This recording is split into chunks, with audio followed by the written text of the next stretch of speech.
Media group તરફથી શ્રી વાહી ગાંધી બહેરામુંગા શાળા મોડાસાના બાળકોને ઉત્તરાયણ પર્વ પૂર્વે ઊંધિયું જલેબી પૂરીનું ભોજન પીરસવામાં આવ્યું। આ સેવા યજ્ઞ આપણું મોડાસા સોશિયલ મીડિયા ગ્રુપ તરફથી અવિરતપણે 12 વર્ષ પૂર્ણ કરી 13મા વર્ષમાં પ્રવેશ બહેરામુંગા શાળાના 160 જેટલા બાળકોને ઊંધિયું જલેબી અને પૂરીનું ભોજન પીરસવામાં આવ્યું હતું। આ અવિરત સેવા યજ્ઞમાં સાથે સાથે દાતાઓની આહુતિ રૂપે પેન્સિલ કીટ તથા પૌષ્ટિક ચીક્કી બાળકોને આપવામાં આવી હતી।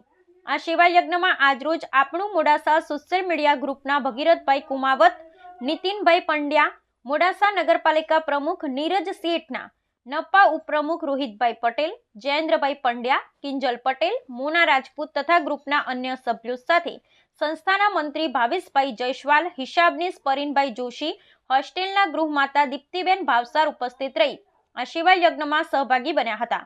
આ સેવા યજ્ઞમાં ઓનલાઈન તથા ઓફલાઈન ફાળો આપેલ હતો એમનો પણ આભાર માનવામાં આવ્યો હતો। Bureau report Sanjay Sharma, Aravalli.